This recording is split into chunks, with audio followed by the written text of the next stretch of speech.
गुरु ब्रह्मा गुरु विष्णु गुरुदेव महेश्वर गुरु साक्षात परम ब्रह्म तस्मै श्री गुरुवे नमः। प्रत्येक मनुष्यर प्रथम गुरु होउची माँ।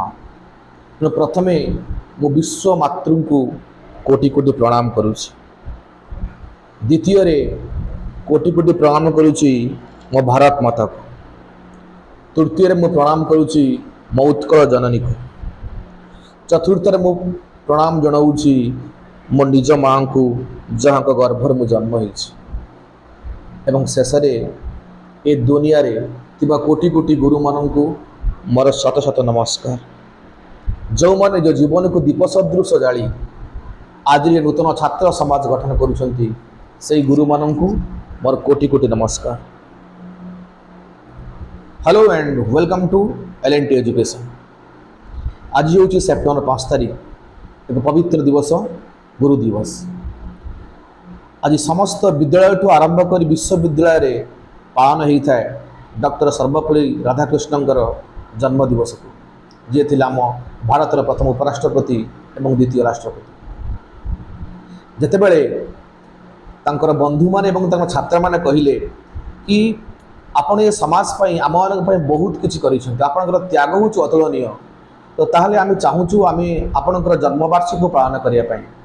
तो सही समय रे डॉक्टर सर्वपल्ली राधाकृष्णन कही गोटे सुंदर वाक्य कही, आई विल बी प्रिविलेज्ड, मु बहुत खुशी हेबी if this day is celebrated as the teachers day. अर्थात जदि मोर जन्मदिन को गुरु मानक पई शिक्षक मानक पई पालन करा जाए ताल मु बहुत खुशी हेबी। तो सी हूँ तो अलग कथा। आम आज आम नेक्स्ट लेक्चर रे सर्वपल्ली राधाकृष्णन विषय रे लाइफ स्केच आज आम जाना। मु नेक्स्ट लेक्चर मु अपलोड करी। तो प्रथमे आज आम जाने आम टॉपिक अच्छी importance of teacher day from L&T education. प्रथमे गुरु किए आज्ञा मुझे पचारि आप प्रश्न गुरु किए, तो ताहले मु गोटे जिनस कहि गुरुर संज्ञा को आम सठिक भाव में कहीपर। गुरु होउछन्ति सीए जे समग्र छात्र समाज को अंधकार आलोक मार्ग नहीं आसे, जे समस्त छात्र समाज को एक सुंदर पथ देखाए, जड़े पथ मार्गदर्शक सी होउछन्ति गुरु। तो आज हूँ पवित्र गुरु दिवस। तो गोटे कथा मन पड़े आज्ञा, तो गुरु दिवस आज आम कहीं गुरु मान मन पकेबा कौन आज दिन केवल आम गुरु मान मन पकेबा नाई आज्ञा। गुरु माने होचुन नमस्य। गुरु मान को आम प्रत्येक प्रत्येक क्षेत्र में प्रत्येक समय मन पके उचित। हाँ, आज दिन गोटे स्पेशल दिन हो पारे, ता अर्थ नुहे जे आम आज भाई दिन में जमी फर्मालिटी पूर्ण करा जाए, गुरु मान को पूजा करवा, गुरु मान को वंदना करवा, गुरु मान को गिफ्ट दवा, ठीक अच्छे से फर्मालिटी ठीक अच्छे। किंतु यही दिवसटी ये आज जो आम भितर जो गुरु मान प्रति भक्ति जागृत होउची, तो सही भक्ति मु चाहूँगी समस्त छात्र मान भितर सबुदिन रहो। गुरु कहले जहाँ को आम सुशिक्षा प्रथम गुरु कह। गुरु हे तो गोटे पिंपुड़ी हो पारे, गुरु हे तो गोटे पशु हो पारे, कीट पतंग हो पारे, जहाँ आम शिक्षा लाभ करुँ, जी आम समाज पे मंगल करुँ, सी हूँ आमर गुरु। ये समग्र जीव जगत आमर गुरु, ये परिवेश आमर गुरु, कारण ये परिवेश तो आम बहुत शिक्षा पाऊँ। ये वृक्षलता हूँ आमर गुरु। देखो आज्ञा जन गुरु ना ता जीवन रे से बहुत झड़ झंझा सामना करे, तथापि से महामेरु भली माने अटल आमर हिमालय पर्वत भली से दम्भ हो छिड़ा होता एवं से दीप सदृश जली जली जाए, किंतु ता जीवन से केवल कर्तव्य पक्ष ओहरे। कारण जड़े गुरु चाहिए ये समाज को परिवर्तन करें, जड़े गुरु चाहिए गोटे छात्र जीवन में बहुत बड़ा परिवर्तन आनीपर। आज ये समाज में जो डॉक्टर अच्छा, इंजीनियर्स अच्छा, ओवरसीयर अच्छा, आईएएस कहतु, आईपीएस कहतु, जी भी कहतु, तो प्रत्येक ये सफलता मनुष्य पक्षे जड़े गुरु हाथ अच्छे। आम ओडिया आज्ञा गोटे अच्छी, जन्म देचु सीना कि कर्म देनु। निश्चित भाव में आम पिता माता कहती ये पुअरे झीरे आम सीना जन्म देचु कि कर्म देनु। ये कर्म तो हाथ में नाई आज्ञा, ये कर्म आमको देते आम गुरु मान। आज आम जो जगार पहुँचीचु मुझे जो जगार पहुँची आपण मैंने जो जगार पहुँचती तो सबुरी पछरे आम गुरुंर आशीर्वाद तेना प्राइमरी गुरु ठू आरंभ करी उच्च लेवल पर्यटन जी गुरु अच्छा समस्त आम जीवन में कंट्रीब्यूशन रही समस्त को आम सम्मान देवा दरकार से सम्मान अधिकार जदि आम इतिहास को दोहरेबा वैदिक जुगरे वैदिक जुगरे गुरु मानकर आश्रम को कहला गुरुकुल तो छात्र मैंने सेठारे विद्या अर्जन करने सहित सबकि शिक्षा करते अश्व आरोहण ठू आरंभ करी वेद पुराण पाठ चंडी पुराण सबकि से शिखुते से विभिन्न जड़ीबूटी औषध तैयारी करते से प्रकृति उपासक थे प्रकृति को भल पाते प्रकृति को भक्ति करुले तो ये आमर एवं नुहे गुरुकुल परंपरा आरंभ होदी आम महाभारत को जीवा महाभारत रे आम जाचु गुरु द्रोणाचार्य एवं एकलव्य कहानी एकलव्य आसुंच गुरु पाखक कहे गुरुदेव मुझे धनुर्विद्या विद्या शिखा चाहूँगी तो सही गुरुदेव तुमको मना करना मुझे तुमको शिक्षा दे पारि कहीं तुम हूँ शबर पिला कारण गोटे क्षत्रिय धर्म हूँ से सब आम कौन थी समाज में क्षत्रिय मैंने केवल युद्ध करेंगे they are the administrators they are the rulers तो रूलर क्लास लोक मैंने ही केवल ये शिक्षा करें तो तुम्हें तो निज धर्म कर मुझे तुमको शिक्षा दे पारि तो सही समय एकलव्य फेरी आसुँच एवं गुरुंकर गोटे मूर्ति तैयारी करी से धनुर्विद्या शिखुं गुरु जानुंट एभली जिनिस तो सही समय गुरु खुशी हो माने ये भाया छात्र एकलव्य भाया छात्र आम भारत वर्ष को मिली तो आज भारत वर्ष केते गर्वित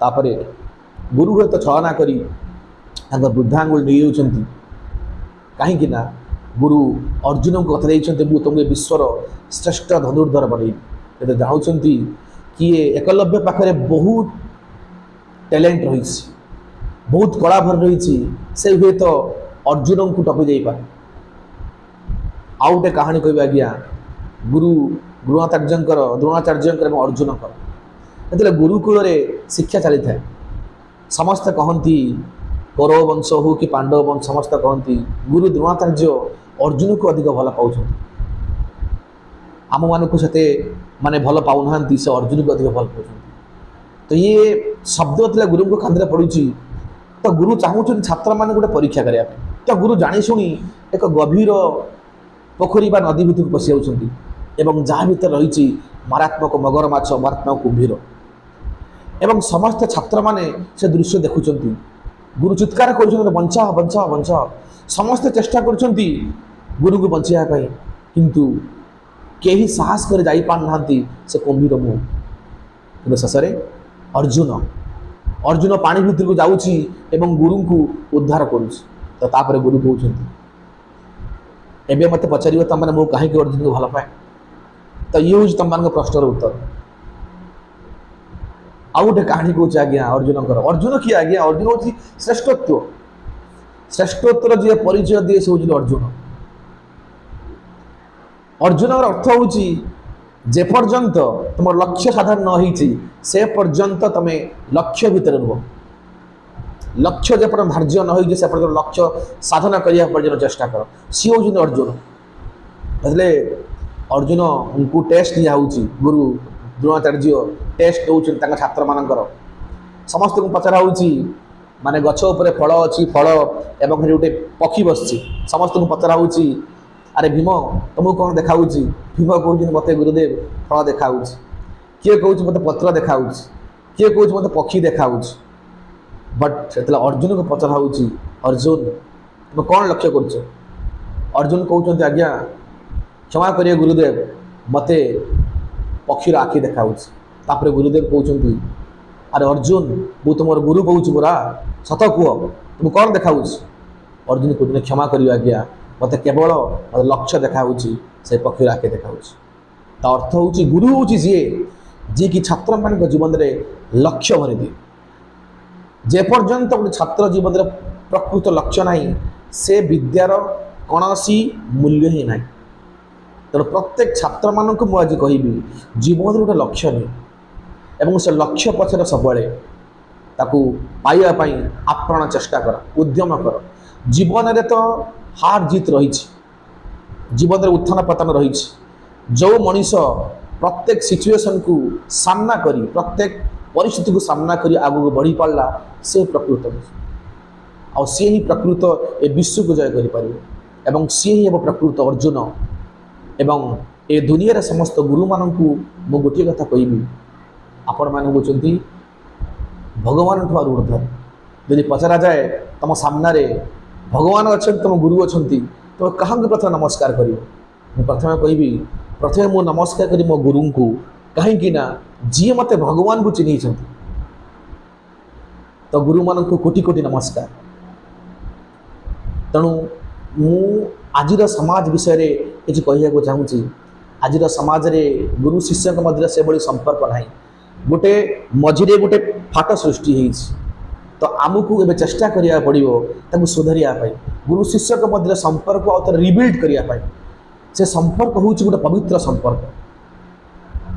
ତ ମୁଁ ଏତିକି କହିବି, ମୋର ଛାତ୍ରମାନେ ଗୁରୁମାନଙ୍କ ପାଇଁ ମନ ଭିତରେ ଭକ୍ତି ରଖନ୍ତୁ।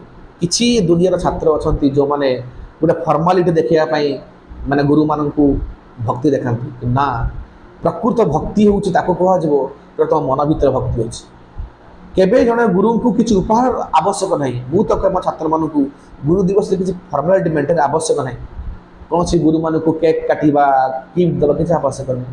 ମୁଁ ଖୁସି ହେବି ସେତେବେଳେ, ଜଣେ ଗୁରୁ ଖୁସି ଗୁରୁ ଖୁସି ହେବେ ସେତେବେଳେ ଯେତେବେଳେ ତାଙ୍କ ଛାତ୍ର ବା ଛାତ୍ରୀ ଗୋଟେ ଶ୍ରେଷ୍ଠତ୍ୱ ଅର୍ଜନ କରିବେ, ନିଜର ଲକ୍ଷ୍ୟ ପଛରେ ସେ ପରିଶ୍ରମ କରି ନିଜ ଲକ୍ଷ୍ୟ ସାଧନ କରିବେ, ଭାରତବର୍ଷ ପାଇଁ ଗୋଟେ ବଡ଼ ଏସେଟ୍ ହେଇପାରିବ, ଦେଶ ପାଇଁ, ଜାତି ପାଇଁ, ନିଜ ପରିବାର ପାଇଁ, ସମାଜ ପାଇଁ ଗୋଟେ ଗୌରବ ଆଣିପାରିବ।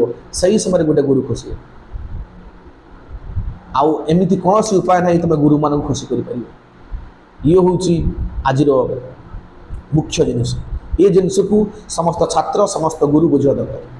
ଆଉ ଯଦି ବି କିଛି ସମାଜରେ କିଛି ଗୁରୁ ଶିଷ୍ୟ ସମ୍ପର୍କକୁ କିଛି କଳୁଷିତ କରାହେଉଛି, ତାକୁ ସୁଧାର କରିବା ଦରକାର। ତ ପ୍ରତ୍ୟେକ ଗୁରୁ, ପ୍ରତ୍ୟେକ ଶିଷ୍ୟ ସେମାନଙ୍କର ପଦମର୍ଯ୍ୟାଦା ଭିତରେ ରହିବା ଦରକାର। ସମସ୍ତେ ସମସ୍ତଙ୍କୁ ଜାଣିବା ଦରକାର ପ୍ରକୃତିରେ ଆମର କର୍ତ୍ତବ୍ୟ କ'ଣ, ସମାଜ ଆମଠୁ କ'ଣ ଚାହୁଁଛି, ସମାଜ ପାଇଁ ଆମେ କ'ଣ କରିପାରିବୁ। ତ ଏ ଜିନିଷ ଆମମାନଙ୍କ ପଛରେ ରହିବା ଦରକାର।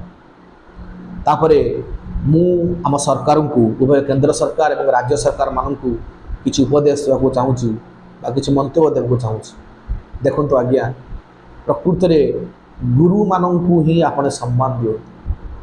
କାରଣ ଏ ଶିକ୍ଷା ବ୍ୟବସ୍ଥା ସେତେବେଳେ ସୁଦୃଢ଼ ହୋଇପାରିବ ଯେତେବେଳେ ଗୁରୁମାନଙ୍କୁ ଉଚିତ ସମ୍ମାନ ମିଳେ, ଗୁରୁମାନଙ୍କୁ ଉଚିତ ନ୍ୟାର୍ଯ୍ୟ ମିଳିବ। ବହୁତ ଦୁଃଖ ଲାଗେ ପିଏମ୍ଜିରେ ବା ଆମର ଭିନ୍ନ ଭିନ୍ନ ବଡ଼ ବଡ଼ ମେଟ୍ରୋ ସିଟି ମାନଙ୍କରେ ଯେତେବେଳେ ଗୁରୁମାନେ ଆସି ଧାରଣା ଦିଅନ୍ତି। ସତରେ ଆଜ୍ଞା, ଯଦି ଗୋଟେ ଗୁରୁର ଟପିସ ରହିବ, ସେ ଛାତ୍ରମାନଙ୍କୁ ପଢ଼େଇବ କ'ଣ? ତ ଏଇ ହେଉଛି ସରକାରଙ୍କୁ ଗୋଟେ ମୁଁ ଉପଦେଶ ଦେବାକୁ ଚାହୁଁଛି, ଗୋଟେ ମାନେ ସଜେସନ୍ ଦେବାକୁ ଚାହୁଁଛି। ଆପଣ ଦୟାକରି ଏ ସମାଜରେ ଯେତିକି ଶିକ୍ଷକ ଅଛନ୍ତି, ଶିକ୍ଷକମାନଙ୍କର ପ୍ରଥମ ଦୁଃଖ ଦୂର କରନ୍ତୁ। କାହିଁକି ନା ଯଦି ଶିକ୍ଷକ ନ ରହିବେ, ଏ ସମାଜ ଦୁଷ୍ଟ ହୋଇଯିବ, ଏ ସମାଜ ପୁରା ବିଗିଡ଼ିଯିବ। ତ ଏ ସମାଜରେ ଉତ୍ତମ ଛାତ୍ର ସୃଷ୍ଟି କରିପାରିବା। ତେଣୁ ସମାଜକୁ ଉତ୍ତମ କରି ଗଢ଼ି ତୋଳିବା ପାଇଁ, ଉତ୍ତମ ଛାତ୍ର ସମାଜକୁ ଆଗକୁ ନେବା ପାଇଁ ତ ନିଶ୍ଚିତ ଭାବରେ ଗୁରୁମାନଙ୍କର ଭୂମିକା ହେଉଛି ବହୁତ ବହୁତ ଉର୍ଦ୍ଧ୍ୱରେ। ତେଣୁ ଡିୟର ସରକାର, deer state government, deer central government, ତ ଆପଣମାନେ ଯେକୌଣସି ଷ୍ଟେପ୍ ନିଅନ୍ତୁ, ପ୍ରତ୍ୟେକ ଷ୍ଟେପ୍ରେ ଗୁରୁମାନଙ୍କର ଯେପରି ତାଙ୍କର ଭଲ ହେଇପାରିବ, ମଙ୍ଗଳ ହେଇପାରିବ, ସେ ପ୍ରତି ଆପଣ ଧ୍ୟାନ ଦିଅନ୍ତୁ। ଆପଣ ତ ସର୍ବଶିକ୍ଷା ଅଭିଯାନରେ ଆପଣ କହିଲେ କି ଆମେ ସଭିଏ ପଢ଼ିବା, ସଭିଏ ବଢ଼ିବା। ନିଶ୍ଚିତ ଭାବରେ ଏହା ହେଉଛି ଗୋଟେ ସରକାରଙ୍କର ବହୁତ ବଡ଼ ପଦକ୍ଷେପ। କିନ୍ତୁ ଆପଣ ଟିକେ ଚେଷ୍ଟା କରନ୍ତୁ ନା, ବିଦ୍ୟାଳୟରେ ଶିକ୍ଷାର ଗୁଣାତ୍ମକ ମାନ କ'ଣ ରହିଛି, ତ ଶିକ୍ଷାର ଗୁଣାତ୍ମକ ମାନକୁ ମଧ୍ୟ ଆପଣ ତର୍ଜମା କରିବା ଦରକାର। ଆପଣଙ୍କୁ ତର୍ଜମା କରିବା ଦରକାର କେଉଁ ବିଦ୍ୟାଳୟରେ କେତେ ଶିକ୍ଷକ ଅଛନ୍ତି। ତ ଆମର ଗୋଟେ କହନ୍ତି teacher is to student ratio କେତେ କ'ଣ ଅଛି, କ'ଣ ଗୋଟେ କ୍ଲାସ୍ରେ ମନେକର 150 ପିଲା ପଢ଼ୁଛନ୍ତି, ଗୋଟିଏ ଟିଚର କ'ଣ ସେ କ୍ଲାସ୍କୁ ସମ୍ଭାଳି ପାରିବେ? ନାଇଁ ଆଜ୍ଞା। ଆପଣ ତର୍ଜମା କରନ୍ତୁ, ଆପଣ ବିଦ୍ୟାଳୟ ପରିସରକୁ ଯାଆନ୍ତୁ, ବିଦ୍ୟାଳୟର ଶିକ୍ଷା ପଦ୍ଧତିକୁ ଦେଖନ୍ତୁ, ଆମର ଶିକ୍ଷକମାନଙ୍କୁ ଟ୍ରେନ୍ କରାନ୍ତୁ, ତ ସେମାନେ କିପରି ଭାବରେ ତାଙ୍କର ପିଲାମାନଙ୍କୁ ଭଲ ଶିକ୍ଷା ପ୍ରଦାନ କରିପାରିବେ। ଏବଂ ଆହୁରି ମଧ୍ୟ କହିବି ଦେଖନ୍ତୁ ଆଜି ଆମ ସମାଜରେ ଶିକ୍ଷାର ଗୋଟେ ମୁଖ୍ୟ ଜିନିଷ ହେଉଛି ଆଧ୍ୟାତ୍ମିକତା। ଇଏ ଆଧ୍ୟାତ୍ମିକତା ନାହିଁ। ଏ ଆଧ୍ୟାତ୍ମିକତାକୁ ଆମେ କିପରି ଶିକ୍ଷାରେ ଇଣ୍ଟ୍ରୋଡ୍ୟୁସ୍ କରିପାରିବା, ତାକୁ ପିଲାମାନଙ୍କ ସାମ୍ନାକୁ ଆଣିପାରିବା, ତ ତାହା ହିଁ ସରକାରଙ୍କର ମଧ୍ୟ ମୁଖ୍ୟ କର୍ତ୍ତବ୍ୟ। କାରଣ ଯଦି ଗୋଟେ ପିଲା ମଧ୍ୟରେ ନୈତିକତା ନାହିଁ, ଆଧ୍ୟାତ୍ମିକତା ନାହିଁ, ତାହେଲେ ସେ ଶିକ୍ଷାର ମୂଳ ମନ୍ତ୍ର କ'ଣ ବୁଝିପାରିବନି। ତ ସେ ଜିନିଷ ମଧ୍ୟ ପ୍ରତ୍ୟେକ ଗୁରୁ ଏବଂ ପ୍ରତ୍ୟେକ ଶିଷ୍ୟମାନଙ୍କ ମନ ଭିତରେ ରହିବା ଦରକାର। କାରଣ ଆଧ୍ୟାତ୍ମିକତା ଆମ ମନ ଭିତରେ ଗୋଟେ ସୃଷ୍ଟି କରେ, ଭଲ ଭାବନା ସୃଷ୍ଟି କରେ, ଆମ ମନ ଭିତରେ ଗୋଟେ ଗଭୀରତା ସୃଷ୍ଟି କରେ, ଆମ ମନ ଭିତରେ ଗୋଟେ ଲକ୍ଷ୍ୟ ସୃଷ୍ଟି କରେ। ପ୍ରତ୍ୟେକ ଜିନିଷକୁ ପାଇବା ପାଇଁ, ପ୍ରତ୍ୟେକ ଜିନିଷକୁ ହାସଲ କରିବା ପାଇଁ ଆମ ଭିତରେ ଗୋଟେ ଉନ୍ମାଦନା ସୃଷ୍ଟି କରେ। ଆମେ କଠୋର ପରିଶ୍ରମ କରିବା ପାଇଁ ଆମ ଭିତରେ ଗୋଟେ ମୋଟିଭେସନ୍ ସୃଷ୍ଟି କରେ। ଦେଖନ୍ତୁ ଅଲ୍ ଆର୍, ଗୋଟେ କଥାରେ ଅଛି, all are teachers but all can not become a good teacher. ଜଣେ ଭଲ ଟିଚର ହେବା ପାଇଁ ତ ତାଙ୍କ ପାଖରେ ବହୁତ କିଛି ଜିନିଷ ରହିବା ଦରକାର। ସମୟାନୁବର୍ତ୍ତ ରହିବା ଦରକାର, ଡିସିପ୍ଲିନ୍ ରହିବା ଦରକାର, ପଙ୍କ୍ଚୁଆଲିଟି ରହିବା ଦରକାର। ଖାଲି ଆମେ ଗୁରୁ ହେଇଛୁ ମାନେ ତା ଅର୍ଥ ନୁହେଁ ଯେ ଆମେ ଛାତ୍ରମାନଙ୍କର ଆଦେଶ ଦେବୁ ତୁମେ ଏୟା କର, ଏୟା କର, ସେୟା କର। ତା ସହିତ ମଧ୍ୟ ପ୍ରଥମେ ନିଜକୁ ଦେଖ। ଜାତିର ପିତା ମହାତ୍ମା ଗାନ୍ଧୀ କହିଥିଲେ କ'ଣ? କହିଥିଲେ ତୁମେ ଅନ୍ୟକୁ କହିବା ପୂର୍ବରୁ ପ୍ରଥମେ ନିଜ କରି ଦେଖ। ତ ପ୍ରତ୍ୟେକ ଗୁରୁ ନିଜ ଜୀବନର ଅଧ୍ୟୟନ ଜାରି ରଖିବା ଦରକାର। କାହିଁକି ନା ଯଦି ଆମେ ନିଜ ଅଧ୍ୟୟନ ଜାରି ରଖିବୁ, ତମେ ସେହି ଜ୍ଞାନ ଆମ ଛାତ୍ରମାନଙ୍କ ମଧ୍ୟରେ ସେୟାର କରିପାରିବ। ତେଣୁ ଏମିତି ନୁହେଁ ଯେ ଅଧ୍ୟୟନ କେବଳ ଛାତ୍ରମାନେ କରିବେ, ଗୁରୁମାନେ କରିବେ। ନାଇଁ ଆଜ୍ଞା, ଅଧ୍ୟୟନ ସମସ୍ତଙ୍କୁ ଦରକାର, ଗୁରୁମାନଙ୍କୁ ଦରକାର ଏବଂ ଛାତ୍ରମାନଙ୍କୁ ଦରକାର। ତ ସମସ୍ତ ଆମକୁ ଅଧ୍ୟୟନ କରିବା ଦରକାର। ତାହେଲେ ଆମେ ଗୋଟେ ଉତ୍ତମ ସମାଜ ସୃଷ୍ଟି କରିପାରିବୁ, ଗୋଟେ ଉତ୍ତମ ଗୁଣବତ୍ତା ଛାତ୍ର ସମାଜ ସୃଷ୍ଟି କରିପାରିବୁ।